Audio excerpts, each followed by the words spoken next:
why that was happening. So this was a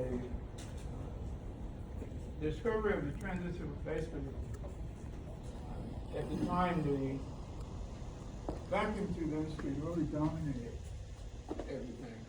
And so it was kind of like battery powered cars trying to take over the market of combustion engine cars.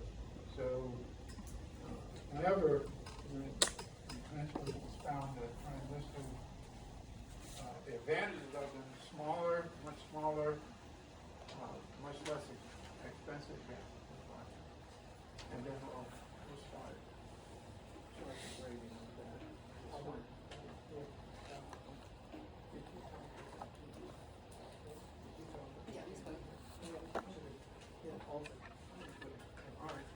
All right, guys. See you.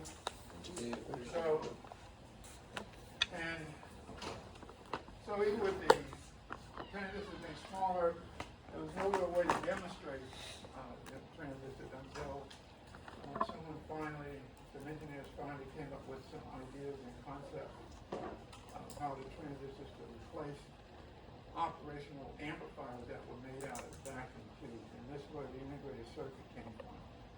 So this is an example of at least in T-Spice here. And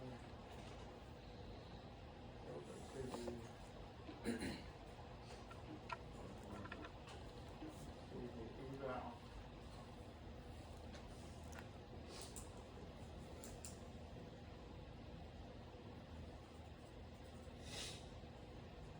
So this is a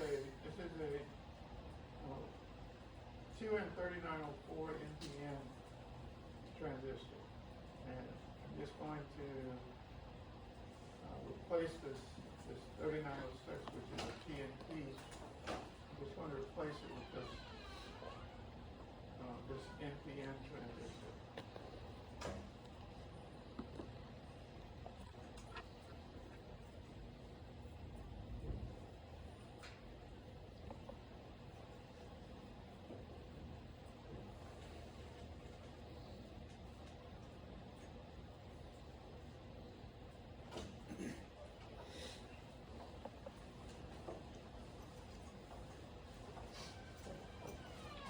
Put another resistor in the collector here.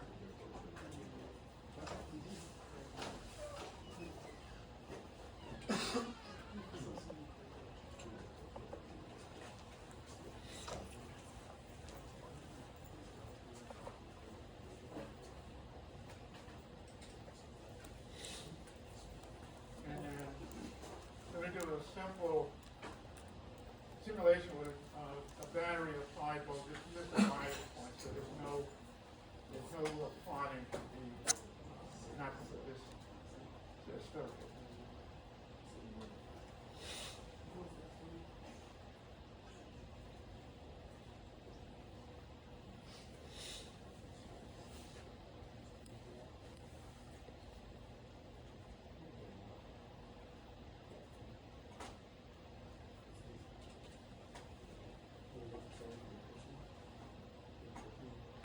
So in terms of that equation, iso C is equal to beta iso B. This, turn off the voltage here for a moment. In terms of current, here's the base current is over here. It's 3.7 microamps, and then the current in the collector here is 447 microamps. So the cause and effect is that this small base current creates a much larger current in the collector. That's how the transistor actually amplifies. And there are literally thousands of different types of transistors, and each one still obeys that basic circuit's law. So we take a biasing, and this is a similar circuit to that that we just basically had on the in T-Spice there. This is a NPN transistor, and we're just going to put some components around it in order to bias it. So there's a 4.7K resistor in the collector, and these terminologies, R sub C, all right, that's really the collector resistor. We'll put a 3.3K resistor in the emitter, and then on the base, we'll put just a DC battery of 3 volts. And then the primary battery is over here is 10 volts. And you notice the current directions here. I sub C flows in the collector, I sub E flows out of the emitter, and then I sub D flows into the base. And then there are basically 3 voltages, V sub collector, V sub emitter, and then V sub D, which is the base voltage here. So you want to analyze this circuit then. Analyzing means that is the circuit in active mode or linear, or is it in saturation, or is the circuit in cutoff? The mode that amplifies the active mode here. And then these other 2 modes are kind of the modes depending upon the application that you're doing. So to analyze this circuit, and we understand transistor is basically 2 diodes, one in the base emitter and one in the collector base. So it's usually assumption is active mode. We assume the transistor is in active mode. If we're in saturation, we need to get more information before we can solve that. So we assume it's in active mode, and then we find all the 3 voltages and probably the 3 currents, IC, IB, and then I sub E, and then we can make a decision on which mode the transistor is operating in. So if we assume the base emitter is a practical diode, then the base emitter is on. You have 0.7 volts across the base emitter. That's the voltage from here to the emitter. If it's on, it's a practical diode and it has 0.7 volts across it. So if we have 3 volts on the base, what's the voltage on the emitter here? P sub E.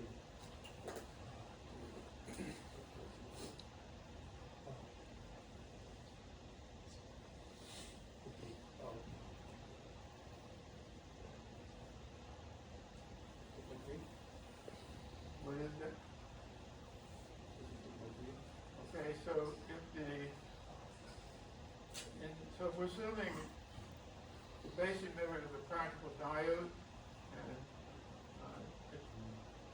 and the transistor is on, the base emitter has 0.7 volt drawn per positive. So we have 3 volts on the base, then we go 3 minus 0.7 to get to the emitter, voltage.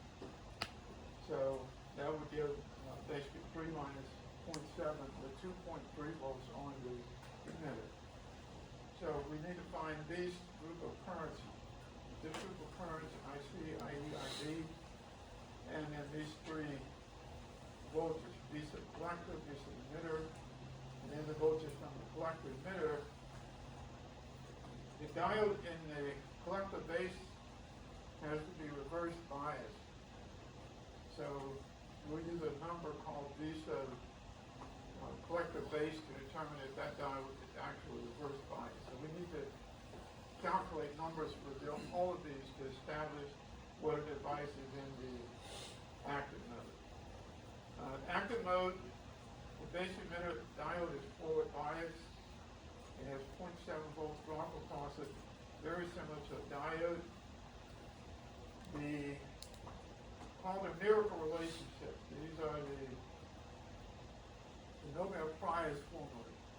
I sub C is equal to beta I sub B, and I sub C is also equal to alpha I sub B. So these 2 parameters should hold if the transistor is in the active mode. The collector base junction must be reverse biased instead of forward biased for the active mode. That's in order for current to flow through the collector, into the collector.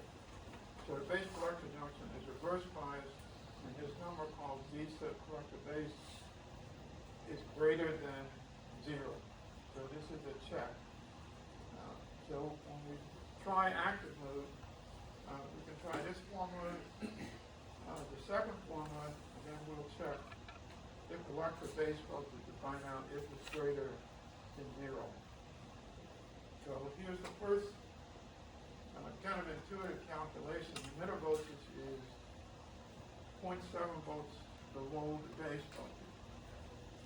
So that's V sub B minus the base emitter voltage 3 minus 0.7, which is 2.3 volts. And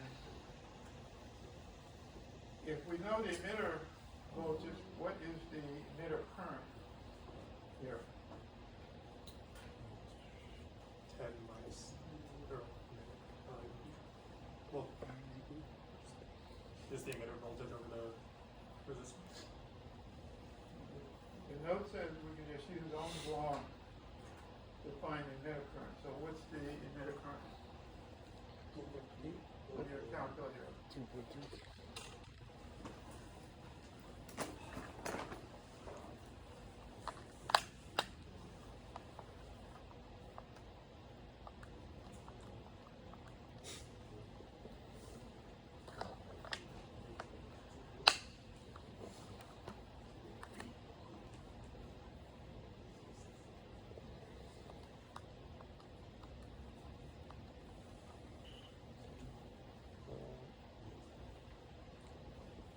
.69, repeating.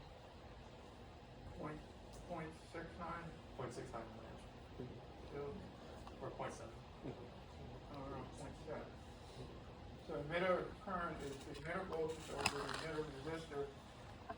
Now these notes are leaving the units out.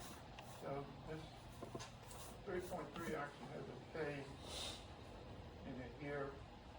And I guess just for typing, the units are just assumed to be 10 to the 10 cubed here. So that gives an emitter current of 0.7 milliampere. So we have one of the currents, and we have the emitter voltage, and the base voltage is given as 3 volts.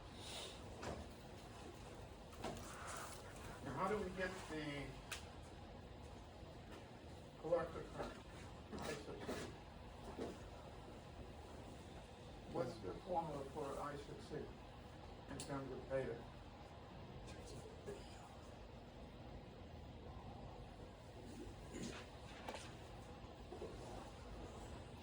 So we go back to our formula, I sub C is equal to beta I sub V. Now, in order to use this formula, we must find I sub B. And I sub B is a really small number. We have the option of using the second formula, which is I sub C is equal to alpha I sub E. And if we decide to use that formula, then we just decide what's the number we're going to use for alpha. What's the largest alpha can be? 1. 1. So the first equation is okay.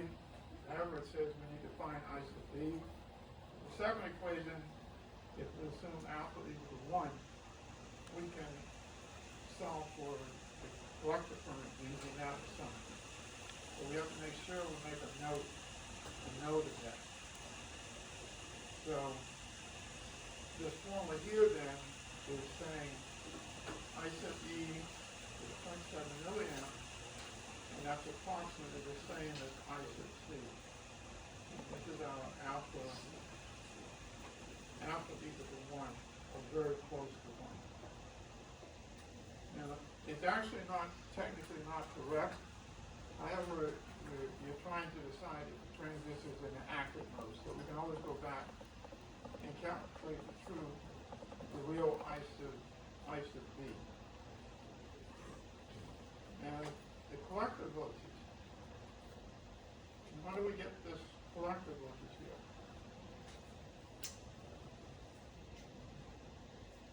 And we're just using some circuit laws.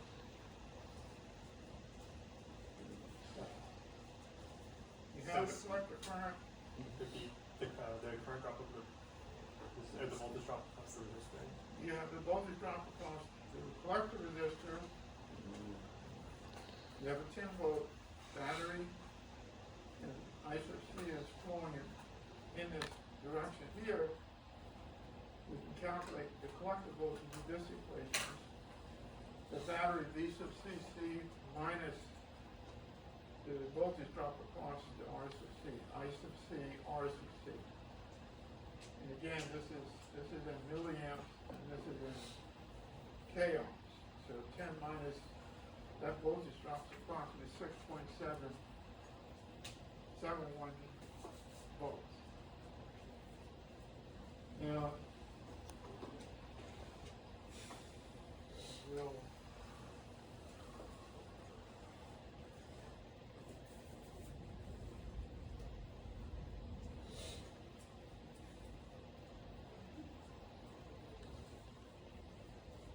this is the diode in the collector base here. You notice the orientation of the cathode here. Is the cathode voltage greater than the anode voltage here? The cathode is here. Is that voltage greater than the anode voltage on the base? So is 6.7 volts greater than 3 volts? Yeah. That would say that this collector base diode is reverse bias, which it should be to be in the active mode. So we're kind of jumping at that to make a conclusion on it. And that conclusion, if we subtract 6.7 minus 3, the question is the collector base voltage greater than 0? And that would be yes for this at this point.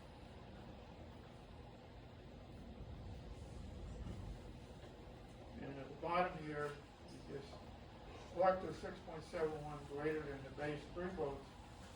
Collector base is greater than 0. It's 3.7 volts, so the collector base is reverse bias. So we basically have that check completed. Now, if we did want to calculate I sub B, we could just take the I sub C for beta I sub B and extract I sub B from that. So that's 7.007. What's this number in microamps? 7 microamps. So the base current is 7 microamps, and the collector current is in milliampere. So we're putting in a small base current and getting out a much larger collector current. And with that, we can calculate the collector emitter voltage, and that's the collector voltage 6.7 minus the emitter. And this number here should be a 2 right there. Is that correct?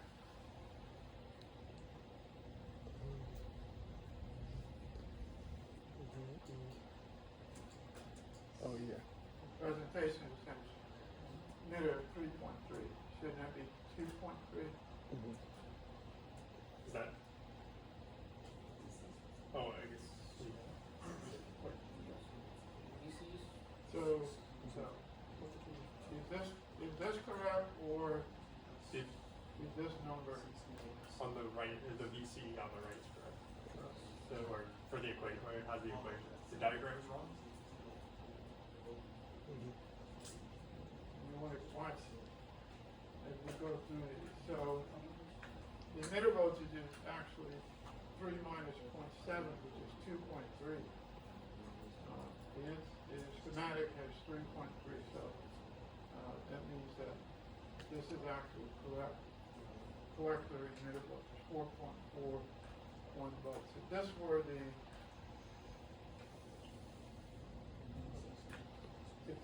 actually 3.3, it would be currents going backwards in the transistor. So this is actually an error on the schematic. So collector emitter is now 4.41.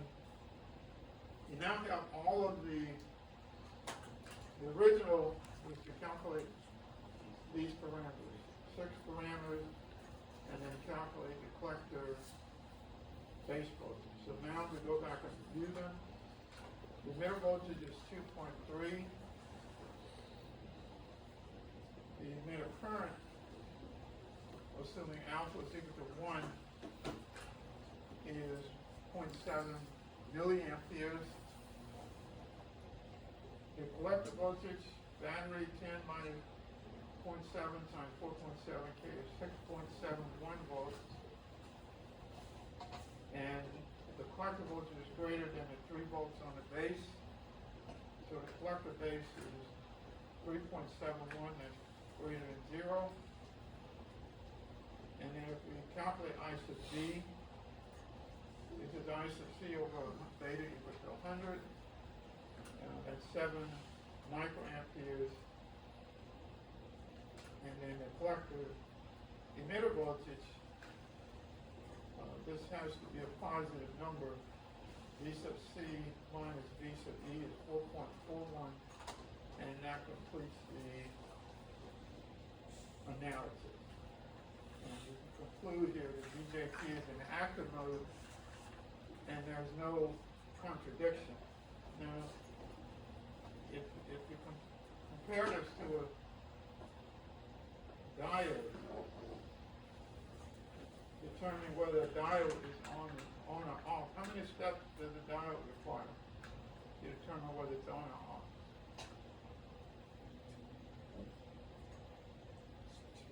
It's one step. Is the anode voltage greater than the cathode voltage?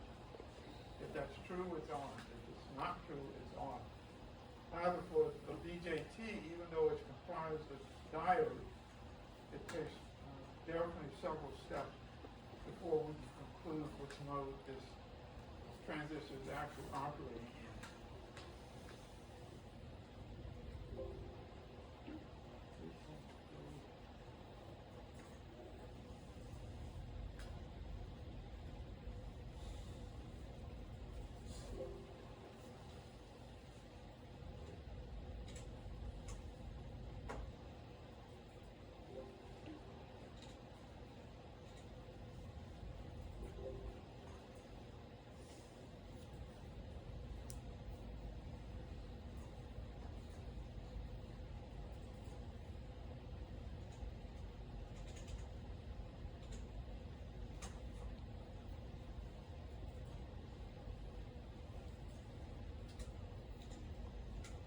So I set up this circuit to kind of imitate the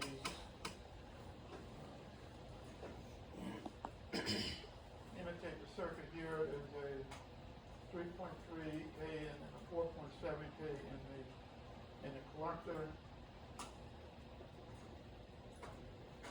So you can basically find out in piecewise how close the results are. Now, the source battery voltage is 2 volts instead of 3 volts. Should be 3 volts. everyone catching that? All right, but just check the, even though this voltage is 2 volts, you want to check the schematic here. What's happening on the circuit. We'll turn on the current. So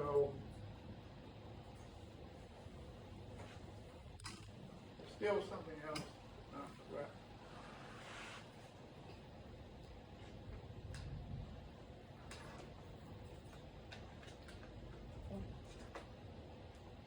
What's the 4.7 IK? Oh, It's something. It's a number, but it's not correct.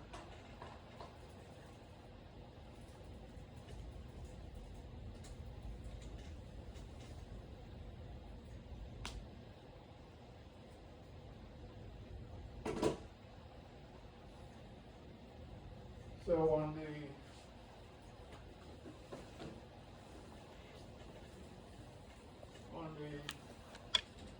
paper design, the collector was 6.7. Here's 6.68. The emitter was 2.3. Here's 2.345. The collector current was 700 microamp. Here's 705 microamps. Emitter current, the base current, however, is somewhat different. Here's 5.327 microamp instead of 7 microamp. Now, why is there?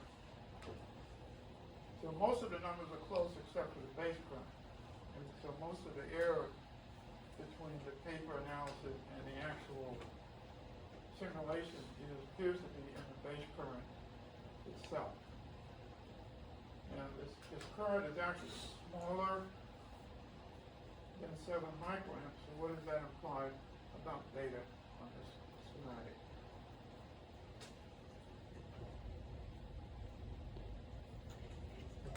It's saying it was implying beta is larger than 100 for this circuit and similar, which is fine. This shows you in your homework 2 assignment, which has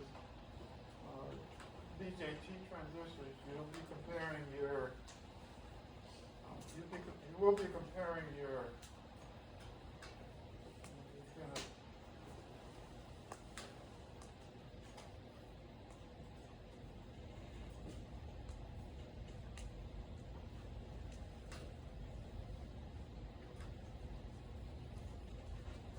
in the homework 2 assignment, we're just kind of opening and kind of just confirm that it actually what actually is going on in there. It says that it has 3 questions about BJT and then 3 questions about MOSFET transistors. So we'll move on to MOSFET later. And in terms of the period to actually complete this is April 25th. So that's actually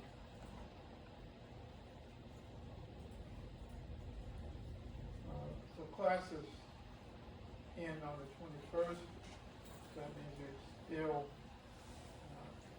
you have maybe a couple of reading days in there, and then this assignment is due on that Friday.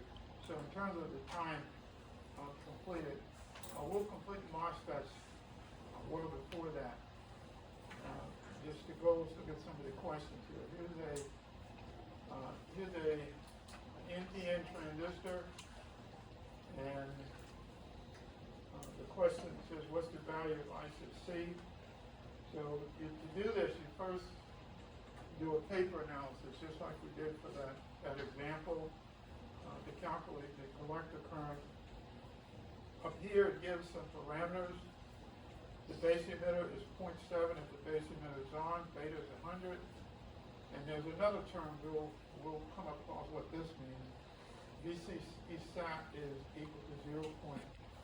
And the note says that this had been a PNP. The same numbers would be used in there. So there's the first problem. And then 1.2 says, makes a claim by decreasing the emitter resistor. So what's the emitter resistor? Is the resistor in the emitter. An engineer claims to reduce that by 50%. It increases the collector current by a certain number. Engineer B argues it would not be enough to change only R sub E. We need to change R sub C as well. And the question is who is right. So the engineers basically write out their paper calculations, which you'll be doing, and then you'll decide which engineer is correct. So you're going to have to make some assumptions. So if RE is 2.2K, engineer A is saying I'm going to make it 1/2 of that, and I'll increase probably the collector current by 2. And engineer B says that's not enough to only change that. Engineer B is concerned that the transistor may go into saturation. So the second engineer is saying you need to watch the collector. And you'll make a decision after you go through your paper design. 1.3 says that TNT transistor. You notice the base is grounded here. We'll talk about this configuration. Here's a PNP, and now it says bias it in active mode, so the collector current is 1.1 milliamperes, and then confirm it with P-Spice, explaining the difference between analytical and simulated. 1.4 says choose a, for this PNP, choose a value for R sub E, which is now an emitter up here. You want the BJT in saturation, and want the base current equal to 0.8 milliamps. So we will go over how to solve these problems when we're talking about something working in saturation. Problem 2 is a BJT NPN that has 2 diodes in series. They're supposed to represent an LED with forward voltage of 1.4. And it says we want the BJT to be in active mode, and the average current in the diodes to be 26 milliamperes. Find 2 methods to do that. And then it goes to method A, method B, and so on paper you'll try them and then put them in your simulator. 2.2, this is a push-pull amplifier. We'll cover push-pull amplifier. There's a couple of questions regarding it. And then problem 3, this is a actual, called a common emitter amplifier. And so we'll be going over all of the background material for problem 3. Now we haven't moved the MOSFET, so we'll just leave the MOSFET until we actually get to that.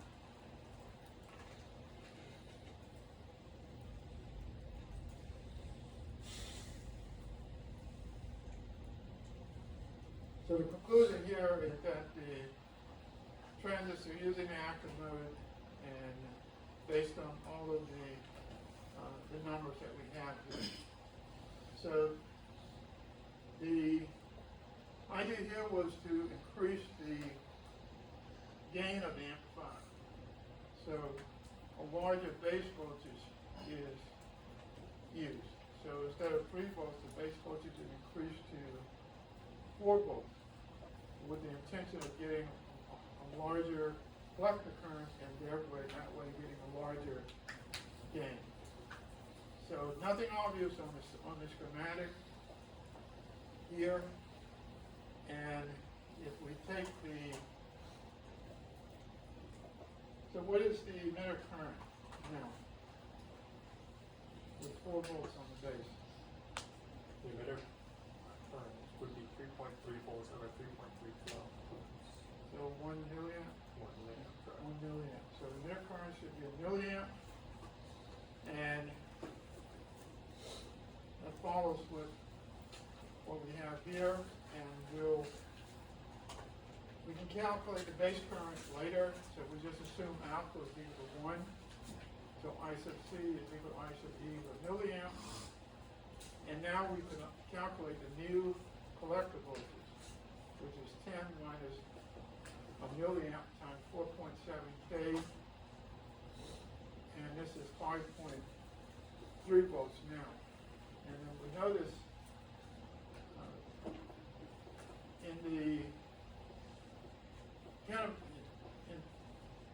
in with the homework assignment that we just went through, engineer B was concerned that if we increase the current in the emitter, we might be forcing the transistor into saturation.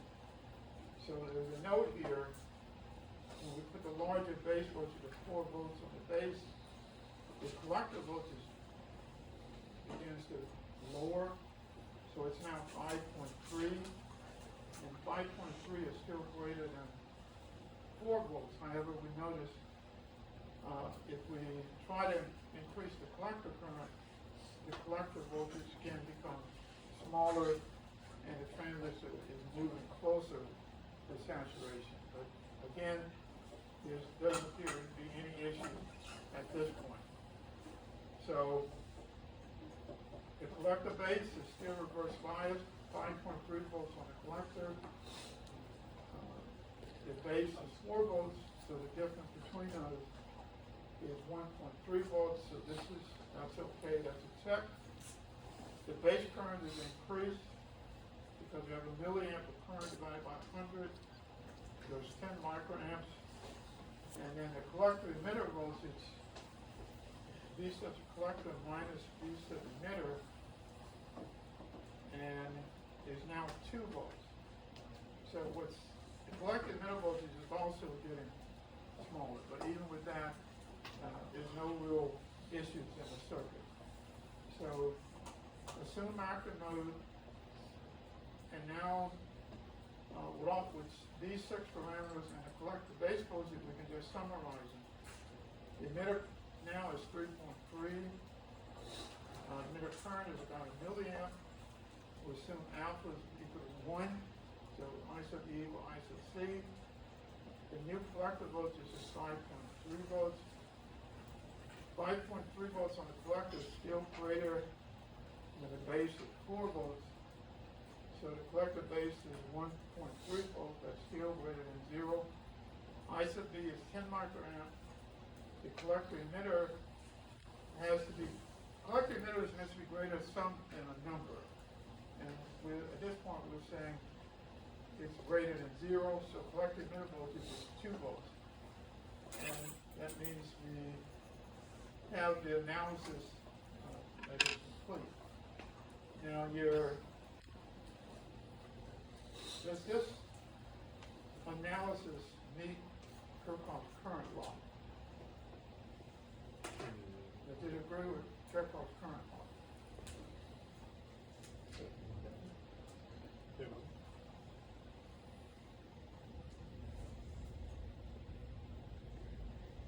No, it would not. The sum at the junction is greater, not equal to 0. And what's the KCL for this circuit? IB plus IC is equal to IE? Okay, is that true here? No. No, it's not true. So you kind of pause for a moment then. The analysis basically is, well, why is it not true, please? Because you have 1 microamp left over. Is equal to 1 microamp is equal to 0. If we really wanted to correct the analysis, what steps would we take? Do you We're going to go back to our basic transistor formula. It's the assumption that alpha is equal to 1? We need the formula with alpha in it, and then we need to calculate alpha. So what's our formula for alpha? Remember, diodes have one. Beta over beta plus 1. Beta over beta plus 1, so we calculate beta over beta plus 1, and we would substitute it, and we would calculate the true I sub C, and that would give us the true I sub B, and then KCL would be satisfied and would be done. If this were an exam problem, though, you would have the option of alpha equal to 1 here. So that would be an option. If you chose that option could send the circuit into saturation if you do that. So if this disregarding alpha here, it still is in the circuit is still in the active mode. So over here, we can just make our battery 4 volts.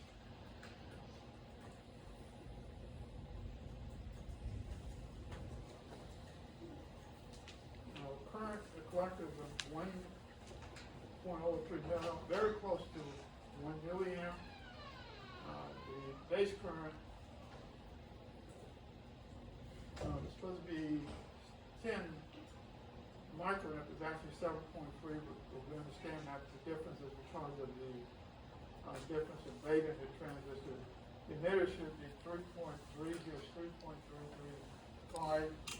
So, and if this were a homework assignment, you could basically claim that your simulation basically pretty much agrees with your paper design. The paper design would be here, and these would be the equations that you would format and formally show that this analyte, the device is in the active mode, and then you would put it in a simulator. Now usually in BJT transistors, the simulator will probably agree in collector current, and the currents and voltage will agree except for the base current, which is dependent upon the beta in the transistor. But this is kind of an example. Now if you were writing this up as a assignment, what would you add to this page?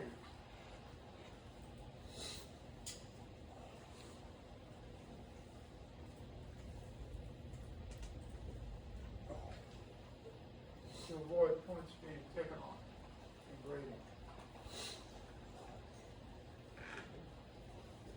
Let's say this was your complete analysis. What do we have between equations?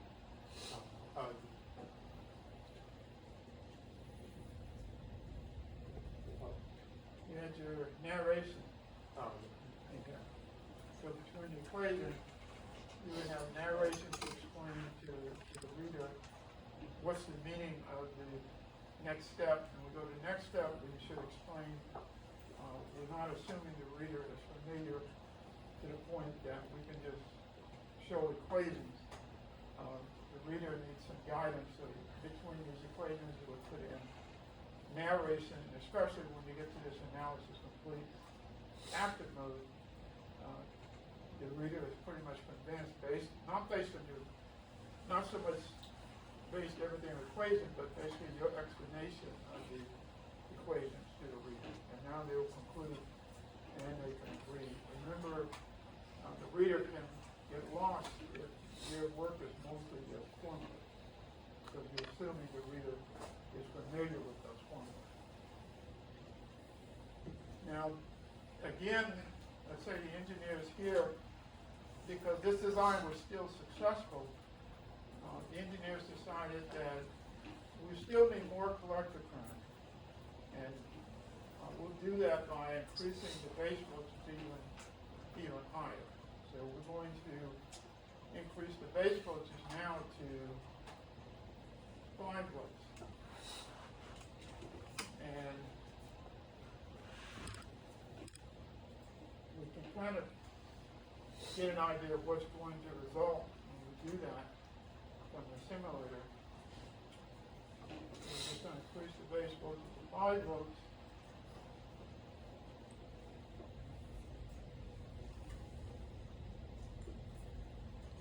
And then we'll turn off the current here. So what noticeable changes happen in the voltages? The base voltage is greater than the collector voltage. And the base voltage is greater than the collector voltage. And what about the collector emitter voltage? Yeah. Extremely similar.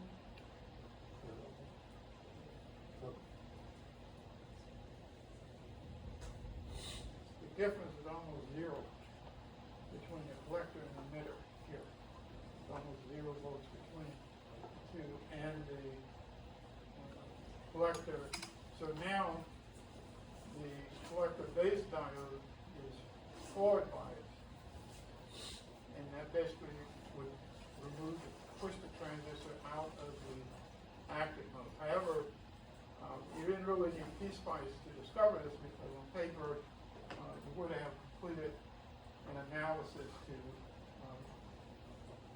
find that information. So with 5 volts on the base, what's our emitter voltage now? 4.3 5 minus 0.7, 4.3 volts. And we still find all of these parameters in collector base. So here's our emitter voltage. Base voltage minus 0.7, 4.3. Emitter current, 4.3 over divided by 3K, 1.3 milliamp. And because we're still assuming active mode, we'll try to use the miracle equation where we can set alpha equal to 1. So I sub C is I sub E is 1.3 milliamperes because we're assuming that the device is still in the active mode. That's our assumption when we start this part of the analysis. The new collector voltage, we calculate it. It's the battery V sub CC minus the new current times the collector resistance is 3.89 volts.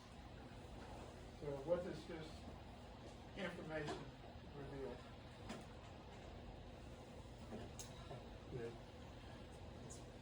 That it cannot be active mode as Why? What is VC is less than VDP. So now our collector voltage is 3.89, while our base voltage is 5 volts, which means the base collector is now forward biased. And that means the new collector base voltage, which must be greater than 0, is now minus 1.89 volts. And that means the device is not in the active mode. So the active mode assumption fails here. And this is similar to diodes now, because if we make an assumption and then we find out that it doesn't follow, we need a way to recover from that situation in order to analyze the circuit. So the assumption has failed. The transistor can no longer be in the active mode. However, the question then is how do we actually solve this? And we ask that question because if PSpice can solve the problem here, then you should be able to solve the problem on paper. So even though the problem, you kind of run into a point where you're trying to decide how do we recover from this assumption that the active mode doesn't work. This is we bring in the other, we have cutoff and saturation.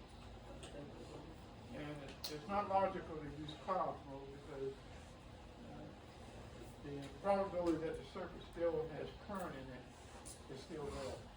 So the third mode that's remaining is saturation mode. So now we'll assume the transistor is in saturation mode. Now, the meaning of saturation mode, the first meaning is that I sub C equal beta I sub B and I sub C equal alpha.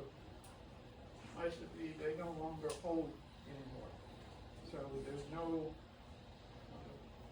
no simple way to calculate I sub C at this point.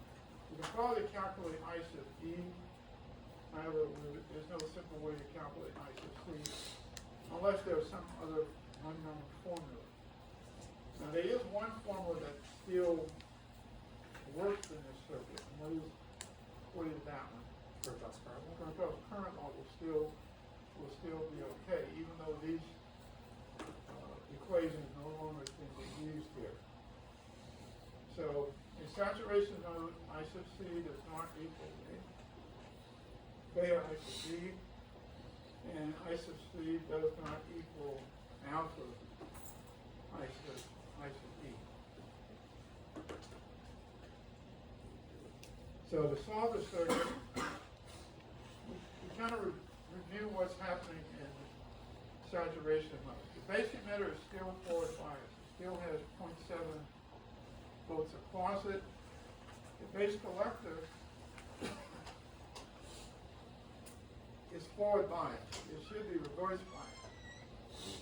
And the question is the base collector equal to 0.7 volts, and it will say no, and that's because we can't, we don't interchange the base and the collector. That means the base collector diode is slightly less than 0.7 volts to turn it on. This law will still hold. I sub C is equal to I sub E is I sub C plus I sub B. And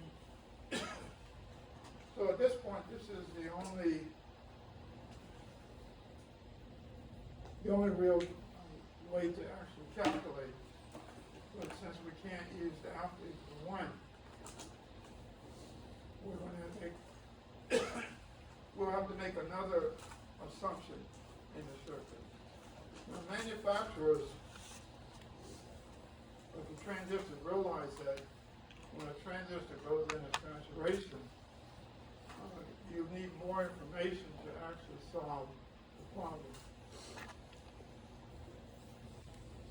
So this summary here, this is noting the transistor collector emitter are not symmetric, which means you don't interchange them. The base collector diode is different from the base emitter diode, and the difference between them is the collector base diode is about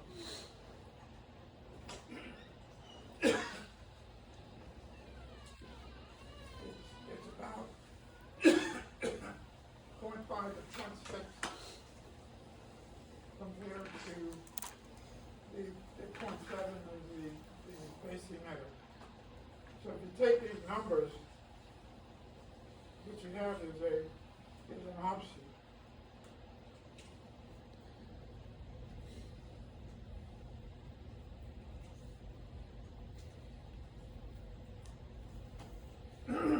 So these numbers here, for saturation, 4.4 minus 4.3, is that less than 0.1?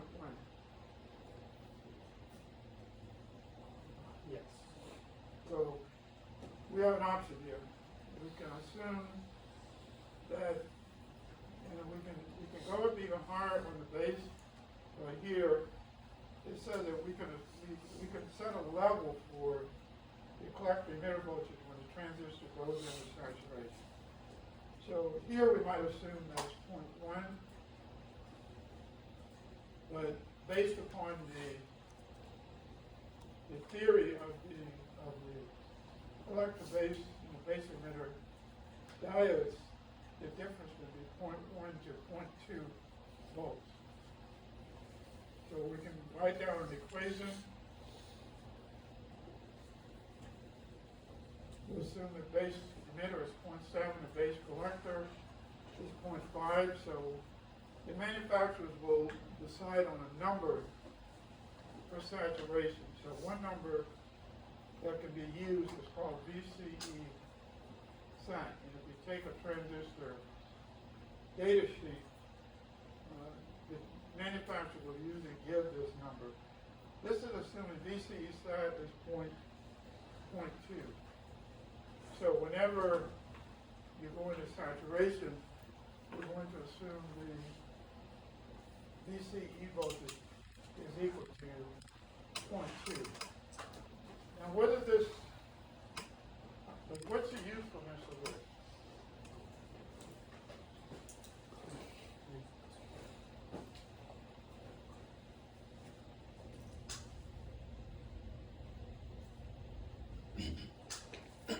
saturation, Calculate the voltage drop across the resistor and saturation mode. it's the voltage drop across the collector emitter. Okay. Now, in saturation, we still calculate the emitter voltage. So with that number, how do we use this number called VC sat?